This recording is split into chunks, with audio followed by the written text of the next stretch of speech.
Welcome, everyone, to a brand new deep dive. Settle in, get comfortable, and let's get right to it because we have an incredible, um, just a sprawling journey mapped out for you today. We really do. We've got this massive stack of sources curated straight from IndiaRevue.com, and honestly, just glancing through these headlines, the sheer electric energy jumping off the page is palpable. It is. It's a very active news cycle. Yeah, and we are bypassing the superficial stuff today. We are going straight into the shifting heartbeat of Indian cinema.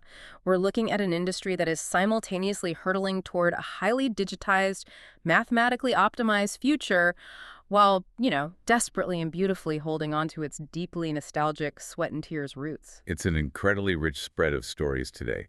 Beneath all the glitzy headlines and the box office ticker tape, there is a singular, compelling narrative that I think you, the listener, will find fascinating. Whether you are a diehard cinephile or just an observer of pop culture, we are looking at the story of an industry in profound transition. The very mechanics of how movies are made, how they are funded, and how they are ultimately consumed by you and me, they're being rewritten in real time. Right in front of us. Right. Yet the human element, the raw, unpredictable nature of stardom, the ego, the storytelling, it remains exactly as chaotic as it was 50 years ago. And that's our mission for this deep dive. We are going to explore everything from the changing blueprint of the modern blockbuster to the looming existential threat of artificial intelligence, right down to the intense, unyielding magnifying glass of public scrutiny on the personal lives of our favorite stars. It's a lot to unpack. It is. Okay, so let's start where all great cinematic journeys should start, the past. Because to really understand the scale of the disruption happening right now, we absolutely have to look at the foundation. Let's rewind the clock to 1975. A watershed year. Right. I mean, you cannot discuss the modern DNA of Indian cinema without stopping in 1975. Exactly. So the IndiaRevue flashback section brought up a film that practically rewired the entire industry, Yash Chopra's Diwar. Oh, wow. This wasn't just a movie, it was a cultural earthquake. Written by the legendary duo Salim Javed, it gave us the story of two brothers, Vijay and Ravi, played by Amitabh Bachchan and Shashi Kapoor. Iconic casting. Truly. One becomes a criminal mastermind, the other a principled police officer, both driven by the childhood trauma of their father's disgrace as a union worker and the crushing poverty they endured in Mumbai. And of course, it gave us the line that has transcended cinema entirely. Mir Pas Mahai. I have mother. It's a line that still gives you goosebumps when you hear Shashi Kapoor deliver it with that quiet, devastating restraint. It really does. But let's look under the hood of Diwar for a second. Why did it hit the way it did? It wasn't just high-octane entertainment. It was a highly polished mirror reflecting the socio-economic anxieties of India in the 1970s. Amitabh Bachchan's angry young man persona didn't just emerge out of thin air. It resonated so deeply because the audience sitting in those single-screen theaters, they felt that exact same anger. They were living it. Exactly. The depiction of union struggles, the grim reality of the Mumbai docks, the systemic failure to protect the working class, it hit an exposed nerve. The system had failed Vijay, so he built his own system. But hold on, let me play devil's advocate here. Go for it. We look back at Diwar now and call it a socio-economic masterpiece. But at the time, wasn't the establishment completely terrified of it? Oh, absolutely. The sources note that the film faced intense censorship issues. The authorities claimed it glorified the mafia and criminal activities. They were terrified, and rightly so from their perspective. The establishment views cinema as a tool of cultural influence. When an anti-hero like Vijay becomes the vessel for a nation's collective frustration, the establishment panics because it highlights their own failures. Yeah, that makes sense. They wanted clear-cut good guys and bad guys. They called it glorification of crime. But the working-class audience recognized it as a story of survival. That tension between the sanitization demanded by the censors and the raw truth demanded by the audience is a dynamic that still dictates how films are made today. Which brings us crashing right back into the present day, because the definition of what audiences demand is undergoing a massive stress test right now. It really is. If Diwar was the blueprint for the 1970s blockbuster, let's look at the modern juggernaut. IndiaRevue highlights the massive economic shift brought on by the new film Durandor. Yes, the numbers on this are fascinating. We are talking about a movie with a runtime of over 3 hours. Let that sink in. 3 hours. It's just a massive commitment. It is. In an era where everyone says our attention spans have been entirely destroyed by endless short-form scrolling, this film is not only getting people into seats, it has seen an increased spend per head and generated a twofold profit. It defies every modern conventional wisdom about audience behavior, doesn't it? It totally does. How on earth are audiences sitting for 3 hours in the TikTok era? Have you ever sat through a 3-hour movie recently without checking your phone at least a dozen times? It's rare, really rare. But when it happens, it reveals a fundamental truth about how we value our time. The success of Dhurandhar signals a powerful return to the epic, immersive theatrical experience. Right. In an age of fragmented, bite-sized content, there's actually a massive premium placed on genuine immersion. If a film can genuinely transport you, if the world building is rich enough and the stakes are high enough, audiences are eager to surrender their time. They want to escape. They want the grand spectacle. They want to be overwhelmed, provided the content actually delivers on its promise. But does it deliver, or is it just a masterclass in modern marketing? Because the IndiaRevue sources show some fiery debates breaking out over this. Oh, the industry is very divided on this. Yeah, we have veteran filmmaker Ram Gopal Varma RGV praising Dhurandhar and its director Aditya Dar. He says it proves there is room for intelligent cinema within the traditional hero template. He loves the realistic take on the genre. He does, and actress Yami Gautam, who is married to Aditya Dar, has already seen the sequel, Dhurandhar 2, promising it's going to make every Indian proud. Which is high praise from within the industry fraternity. Exactly. But then, on the flip side, we have columnist Shoha Ded dropping a hammer on it. She did not hold back. Not at all. She calls the hype around Akshay Khanna's involvement in the film completely manipulative.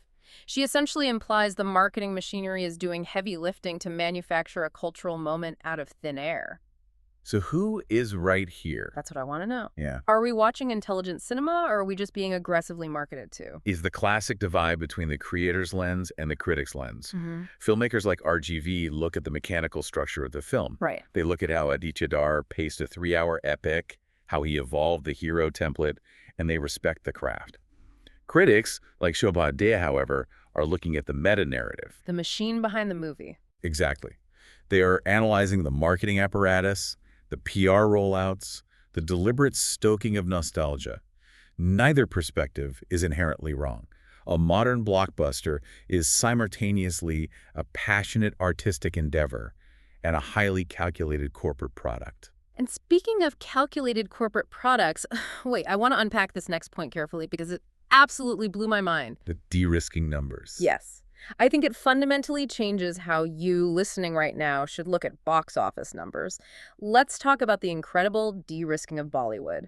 There's an upcoming film called Haiwan, directed by Priyadarshan, starring Akshay Kumar and Saif Ali Khan. A big project. Huge. And according to The Scoop, the makers sold the non-theatrical rights to Sony Network for a staggering Rs 80 crores. Just an astronomical figure. They recovered over 70% of their budget before a single movie ticket was even printed. This is a seismic shift in film finance. Let's break down what de-risking actually means in this context, because it's a term thrown around in boardrooms, but it affects the art we see on screen. Yeah, explain that for us. Historically, releasing a movie was a high-wire act without a safety net. A distributor would physically drive reels to a theater, and the film's entire financial viability rested on the opening weekend box office. Right, the Friday test. Exactly. If it rained, if there was a cricket match, your movie could flop and the studio would face ruin. High stakes, high stress. Very high stress. Huh. But what the digital streaming revolution and the explosion of satellite rights have done is construct a multi-million-dollar safety net. Okay. Non-theatrical rights, meaning the right to play the movie on TV, stream it on an app, and play the music on the radio, are now so valuable that a studio can pre-sell them. Which changes everything. It changes the entire paradigm. When you recover 70% of your costs before hitting the theaters, the theatrical run transitions from being a desperate bid for survival into a pure profit-generating victory lap. Okay, I hear that, but doesn't that massive 80-crore safety net actually kill creativity? How so? Think about it. If you've made your money back before the film even hits the theater, what is the incentive to make a masterpiece? The complacency argument. Right. Doesn't it incentivize studios to just churn out mediocre, formulaic content with big stars because the satellite networks will buy it anyway based on the poster alone? That is the exact danger of this financial model. It can absolutely breed complacency. When the spreadsheet balances before the director even yells action, the artistic risk is neutralized. Which is terrifying for the audience. It is. However, the counter-argument from the studios is that this financial security actually allows them to take bigger conceptual swings, knowing the downside is capped. And we are definitely seeing that ambition stretch beyond just the Indian market. Yes, the global push. The sources note that Hambala Films, the powerhouse behind massive pan-Indian hits like KGF and Kantara, is outlining an aggressive international distribution expansion. They are thinking very big. They aren't just looking at the diaspora in the US or UK anymore. They are targeting the broader mainstream markets in North America, Europe, and the Asia-Pacific region. They are looking at the success of their deeply regional roots and saying, this authentic storytelling translates globally. Indian cinema isn't just surviving economically, it's organizing for a global footprint. And that economic organization is absolutely vital right now because as we move from the financial spreadsheets to the actual production floor, the industry is staring down the barrel of a technological disruption unlike anything it has ever seen in its history. You are talking about the AI existential crisis. Yes. Let's revisit Ram Gopal Varma for a moment. Okay. Beyond his praise for Durandar, he gave a candid and frankly chilling interview where he called artificial intelligence a tsunami that will wash away the industry. That is a very strong metaphor. He isn't just talking about a new software update to make visual effects rendering cheaper. He is talking about a force that could fundamentally alter or even dismantle the existing human-driven film ecosystem. A tsunami that washes away the industry.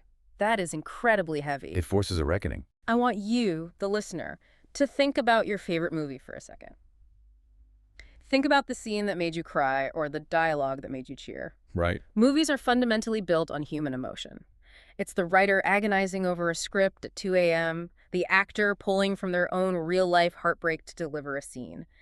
If we are facing the technological dismantling of that process, what is actually left? It forces us to ask what the true nature of art is. Look, right now, AI can analyze 100 years of box office data. Yeah, it has access to everything. It can mathematically distill the exact narrative beats of a Salim Javed script from 1975, understand the pacing of an Aditya Dar blockbuster from today, and generate a screenplay statistically guaranteed to hit the right emotional notes for a target demographic. But is that still art? That's the question. We are rapidly moving past AI as a gimmick. We are entering an era where AI might write the dialogue, score the background music, and eventually generate photorealistic performances. It's wild to even think about. The existential dread RGV is pointing to isn't just about actors or writers losing their jobs.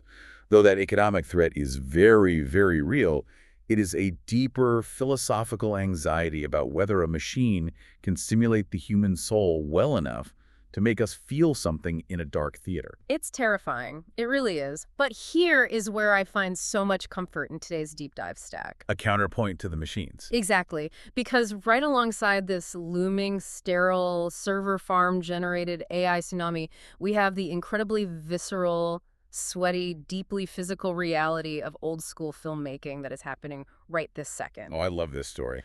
Contrast a computer generating a script with this image. 50-something-year-old Akshay Kumar doing a barefoot pop-and-lock dance routine on a trampoline. The juxtaposition is brilliant. It's the perfect antidote to the algorithmic dread. Right. This is for the upcoming 2026 film Booth Bangla for a song called Ramji Aake Bala Karenja. Which is a great title. The behind-the-scenes reporting on this is wild. Akshay is out there rehearsing, bouncing on a trampoline, and the crowd at the promotional event went absolutely nuts. As they should. Rajpal Yadav was sitting there completely stunned by the sheer physical agility of one of the dancers doing this insanely quick head turn. He was mesmerized. And the choreographer, Ganesh Acharya, explained that the barefoot element isn't just some random stunt.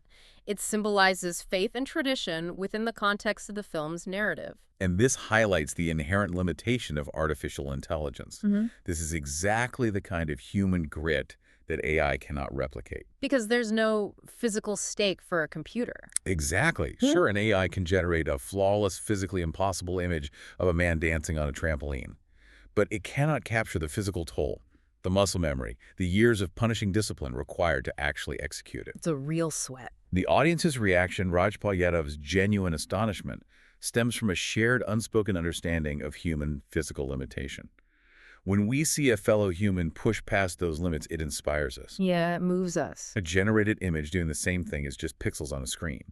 It carries no emotional weight because no actual human effort was expended to create it. And the effort goes so far beyond just the high-flying stunts. It's the sheer grinding discipline of the craft itself. The unglamorous side of filmmaking. Totally. Yeah. Veteran actress Sudha Chandran was reminiscing about working with director Priyadarshan, the same guy directing the R80 Korahojan film we talked about earlier. Right. She recalled the shoot for the comedy Malamal Weekly, and she specifically highlighted Priyadarshan's incredibly strict 4 a.m. discipline. That is early. Now, I don't know about you listening, but the thought of being a functional human being at 4 a.m., let alone having to act on a freezing set or remember lines, fills me with absolute dread. It is not for the faint of heart. I need my sleep. Does suffering at 4 a.m. really make the art better? It's not necessarily about suffering for the sake of suffering, but that 4 a.m. discipline creates a crucible. It's a shared communal struggle. A bonding experience. Yes. The crew, the director, the actors, all functioning in that pre-dawn cold to capture a specific natural light, to tell a specific story. That shared human experience, the bleary-eyed camaraderie, it bleeds into the final product. It gives it life. It provides a texture and a soul to the film that is deeply organic. You can't code that kind of camaraderie into an algorithm. And we are seeing that organic indie spirit fighting back in some really creative, almost rebellious ways. I love seeing the pushback. It's not just the big studios pushing back against the sterile future. It's the independent creators finding entirely new ways to reach people. The IndiaRevue sources highlighted a theatrical production called Nakat Natak. This is such a fascinating project. They completely shunned the traditional star system and the studio-backed theater chains. Instead, they took their production on the road in a traveling caravan. It is so old school. They are bypassing the entire corporate structure and taking the art directly to the audiences, physically driving it into local communities. It is a brilliant return to the oldest forms of storytelling, the traveling troupe. It bypasses the gatekeepers entirely and relies purely on the immediate live connection between the performer and the audience. Exactly. And on the film side, we have this absolutely wild-sounding project from director Krishan called Mastishka Maranam. Yes, the Malayalam film. It translates to A Frankenbiting of Simon's Memories. It stars Rajesh Vijayanan, and it's a cyberpunk comedy mockumentary set in Kochi in the year 2046. Just an incredible genre mashup. The early reviews say she electrifies the screen, and the film completely subverts traditional narrative forms. This is the ultimate antidote to the algorithm. A cyberpunk mockumentary in Malayalam. You cannot mathematically calculate the success of that on a spreadsheet. No algorithm would ever suggest that combination. It requires a purely human leap of creative faith. And it speaks to an audience that is beginning to crave novelty over formula.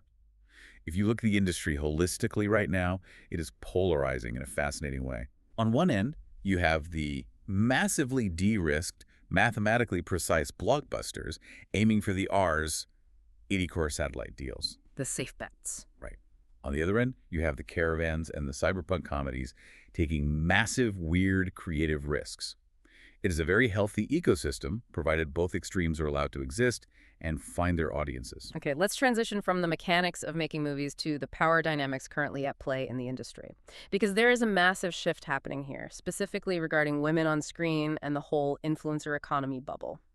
These are two very different but very powerful forces. First up, let's talk about some serious, undeniable box office victories.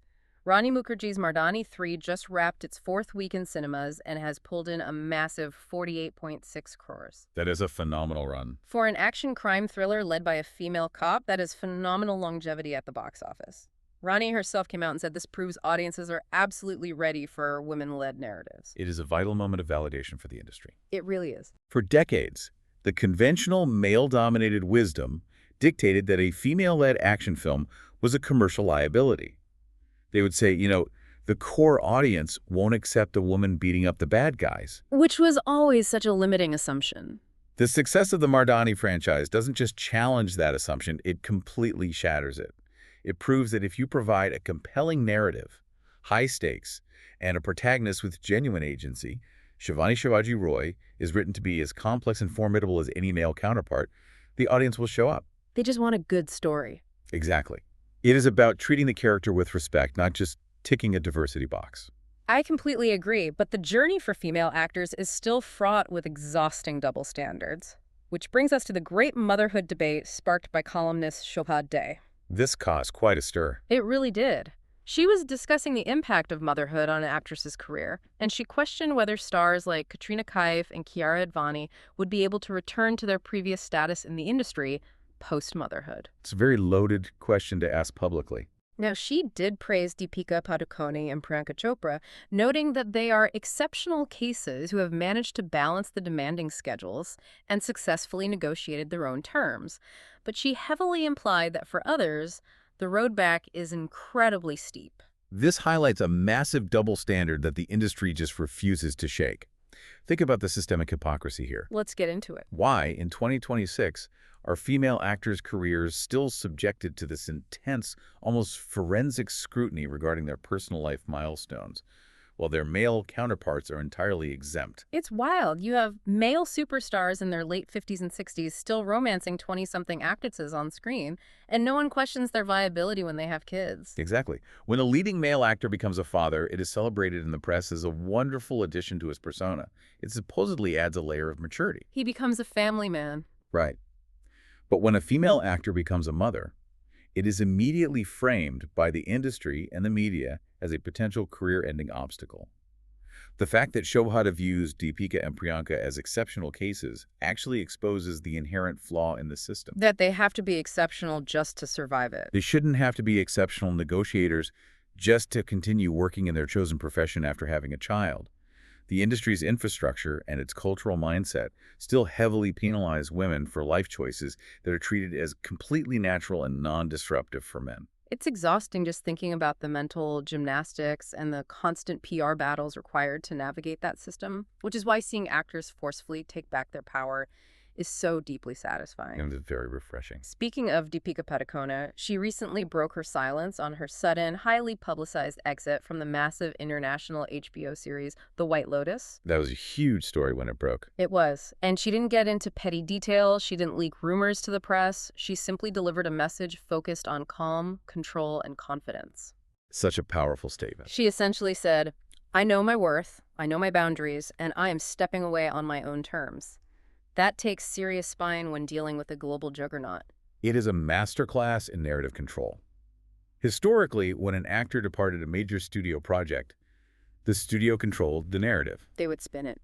They would issue a press release citing creative differences or scheduling conflicts, leaving the actor looking difficult or expendable. By focusing entirely on her internal state calm, control, confidence, Deepika removed the oxygen from the rumor mill. She didn't give them anything to twist. She didn't allow the industry to dictate the narrative of her departure as a failure, but rather framed it as an empowered, deliberate choice. It is a very modern, highly strategic way of navigating global stardom. And navigating stardom is something an entirely new class of entertainers is desperately trying to figure out right now. The influencer. The creator economy. Yeah. We have filmmaker Karan Johar, who was speaking on a podcast and quoting comedian Tanmay Bhatt, issuing a very stark, very public warning to the influencer community. It was a very blunt reality check. He basically said, if this is your easy way out, make sure you have a plan B, because this will not last forever. He is essentially bursting the bubble of the creator economy. And it is a warning that needs to be taken seriously. Let's define the creator economy for a moment, because it has been wildly romanticized over the last decade. It really has. Everyone wants to be an influencer. It has been sold to the younger generation as a democratic utopia where anyone with a smartphone, a ring light, and a bit of charisma can become a millionaire. But if you look under the hood, it is an incredibly fragile ecosystem. It's basically a house of cards built on someone else's table, right? That's a perfect analogy. It is entirely dependent on opaque algorithms that can change literally overnight. It relies on platform policies over which the creators have zero control or voting power. One update and you're done. A platform decides to prioritize short-form video over photos, and suddenly a creator's entire revenue stream vanishes. The traditional fallback plans, the hard skills, the plan B that Karan Johar mentions, these are essential because a career built purely on algorithmic favor is fundamentally precarious. Because the platforms don't care about you. The underlying system is designed to benefit the tech platforms, not to provide long-term stability for the individual creators. It's a sobering thought for anyone banking their entire future on the latest viral dance trend. Okay, before we move into the deeply personal lives of these stars, we need to do a quick checkpoint on how the media is analyzing some of the more politically charged narratives at the box office right now. Yes, this is an important distinction to make. We are seeing some very divergent results in theaters. On one hand, you have The Kerala Story 2, Goes Beyond, which earned Rs 3.85 crore in its first 2 days, showing a dramatic jump on day 2. A significant surge. On the other hand, you have director Sridham Raghavan expressing that he is quite baffled by the box office failure of his war drama Ikkis, which starred Agastyananda and Dharmendra and told the story of a 1971 war hero. It is important to look at how the critical establishment is engaging with these films. Right. For instance, regarding The Kerala Story 2, a review in The Hindu explicitly critiqued the film's narrative choices. Right. The reviewer noted that while the director's execution was technically competent, the film prioritized manipulation and polarization over nuanced plot and dialogue. Those are strong words from the critic. The review described it as communal rhetoric masquerading as a cautionary tale. It is a stark reminder that box office numbers and critical reception are often telling two very different stories about what a film is trying to achieve and how it is being utilized in the broader cultural conversation. Exactly. And to be completely clear to you listening, we are just looking at the media's analysis of these narrative choices here. We aren't endorsing any specific viewpoint or film, but it is fascinating to observe how the industry and the critics react when films touch on intense national narratives. Whether it's a modern socio-political drama or a historical war film, The reception can be so wild. the audience's reception to national narratives is highly unpredictable. A film that seems guaranteed to inspire might falter, while a highly controversial film might surge. The industry is constantly trying to decode these shifting preferences. It almost feels like today's audience is less interested in the scripted drama on screen and much more invested in the unscripted drama of the actors' real lives. The lines are completely blurred. Which is the perfect conceptual bridge to our final section. We are entering the glass house. The intense scrutiny. This is the intense, unyielding magnifying glass placed on the public persona and private lives of celebrities. And we absolutely have to start with the marriage that literally broke the internet. Oh, this was everywhere. Rashmika Mandanna and Vijay Deverakonda finally tied the knot in Udaipur, and the frenzy was unbelievable. To give you an idea of the scale, their wedding photos on Instagram beat Virat Kohli's World Cup win post. That metric alone is staggering. When a wedding post eclipses a national sporting triumph, it speaks volumes about where the cultural attention currently lies. It's massive, and the fans are obsessed with the microscopic details. The photos showed them holding hands with their wedding shawl still connected, and instantly the internet dubbed it Shiv Parvati coded. Drawing grand parallels to mythological pairings. Like Arjuna Subhadra and Ramsita, fans zoomed in and noticed that Rashmika hid Vijay's nickname, Rowdy, and his brand logo in her intricate mehendi design. They catch everything. She proudly introduced him online as my husband, and fans even dug up this old clip of her telling him, "You're gonna miss me next level," connecting it all together like an epic, multi-year romance novel, finally reaching its happy ending. Let's unpack parasocial relationships for a second, because that is the core mechanism of this whole glass house dynamic. Yeah, explain why we care so much. Why do you, or I, or millions of people care so deeply about a wedding we were invited to? It's essentially a one-sided psychological bond. The audience feels they actually know Rashmika and Vijay because they've watched their interviews for hundreds of hours. Right. They've analyzed their on-screen chemistry. They've participated in the speculation for years. It tricks the human brain into feeling a sense of real, intimate friendship. So when the wedding finally happens, it feels like a collective, personal victory for the fandom. We feel like we won. Elevating them to mythological pairings like Shiv Parvati isn't just internet hyperbole. It is a way for the culture to process, elevate, and sanctify modern celebrity. They are our modern myths, playing out their dramas in real time on our feeds. It is a beautiful, it's slightly intense communal experience, but there's a very dark side to that intense public investment, and that is the devastating reality of a public divorce. The flip side of the coin. Right now, the industry is grappling with the incredibly messy fallout of actor Vijay and Sangeetha Swarnalingam filing for divorce after 25 years of marriage. What started as this beautiful fan love story decades ago is now ending under a vicious microscope. And this is where the dark underbelly of those parasocial bonds is fully exposed. When the public feels a sense of ownership over a marriage and that marriage fails, they don't just express sadness, they demand a villain. And the toxicity of that demand is staggering. The reports note that actress Trisha Krishnan is currently facing heavy, vicious online trolling due to completely unverified infidelity rumors linking her to the divorce. It's a witch hunt. This is a critical pattern we must address.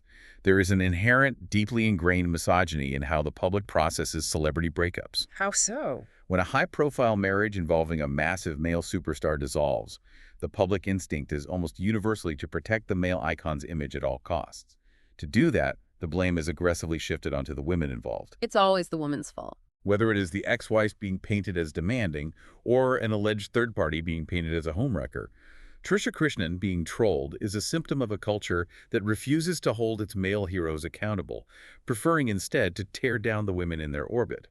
It is a vicious, predictable cycle. It's incredibly unfair, and it just proves that whether you are getting married or getting divorced, the public feels entirely entitled to your reality. Even TV actress Mona Lisa recently had to come out and publicly address rumors about her divorcing her husband, Vikrant Singh Rajput, just to quell the noise. You never get a break. You just never get a day off from managing your private life in the public eye.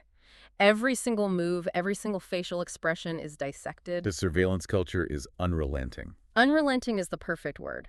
Think about your own group chats when a celebrity posts something cryptic. You've probably spent 20 minutes decoding a single emoji. We've all done it. We are all active participants in building this magnifying glass. Just look at Alia Bhatt.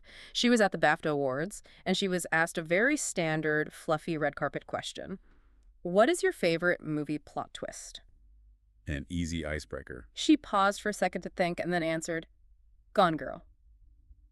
That's it. That was the entire interaction. But the internet took that. They took that brief pause, analyzed every micro-expression on her face, and spun an entire negative narrative out of it. She actually had to hit back at the trolls asking, why is it being talked about so much? It highlights the absolute absurdity of the environment these actors live in. An entirely innocuous moment of human hesitation, I'm trying to remember a movie title on a chaotic red carpet, is immediately weaponized for digital engagement. And then you have the veterans who know exactly how to play the game, or at least how to mess with the people playing it. The masters of the medium. Amitabh Bachchan, in the middle of the night, from the sets of Kalki 2, posts a cryptic blog entry at 3 a.m. talking about loyal men.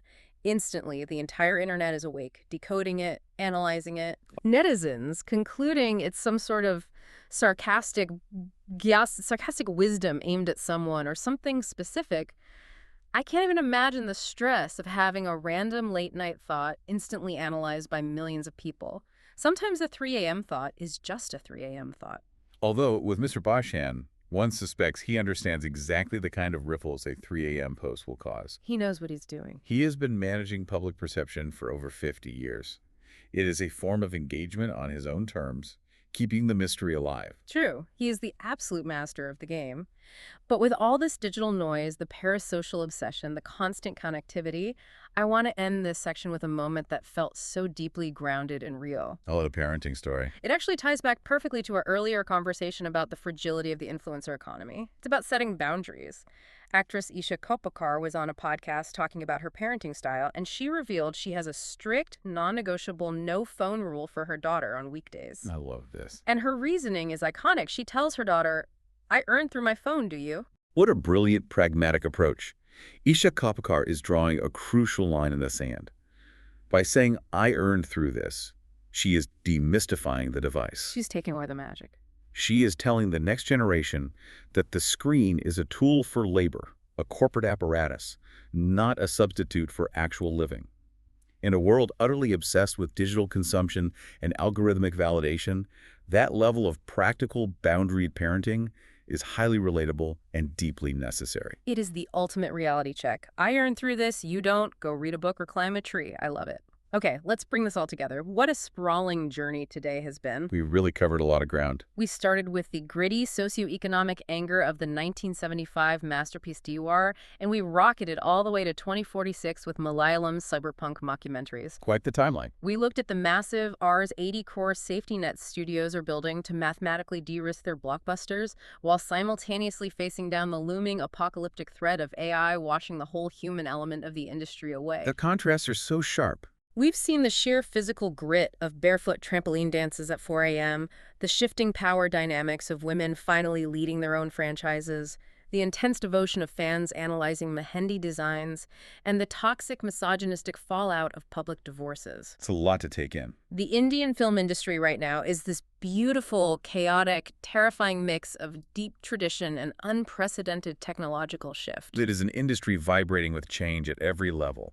And as we wrap up, I want to ask you, the listener, to reflect on your own role in this massive ecosystem. How do you consume this media? A great question to leave on. Are you drawn purely to the massive 3-hour cinematic spectacles on the big screen? Or, if we are being truly honest with ourselves, are you secretly more invested in the human dramas unfolding off-screen? I know my answer. The hidden messages in the Mehendis, the cryptic 3 a.m. blog posts, the weaponized micro-expressions at the BAFTAs. Where does your true fascination lie? That is the million-dollar question. The unscripted drama outside the theater is often just as compelling, if not more so, than the scripted drama inside. Exactly. Which leads me to a final thought for you to mull over, long after this deep dive ends. We talked at length about the fear of artificial intelligence mastering the mechanics of cinema. Right. But consider this. If AI eventually learns to write the perfect script, direct the perfect shot, and even generate the perfect on-screen performance, will it ever be able to replicate the messy, unpredictable, and entirely human off-screen drama that truly fuels our obsession with cinema? From headlines to heartbeats, you've been listening to Bollywood Deep Dive by IndiaRevue.com. Catch you where the stories are.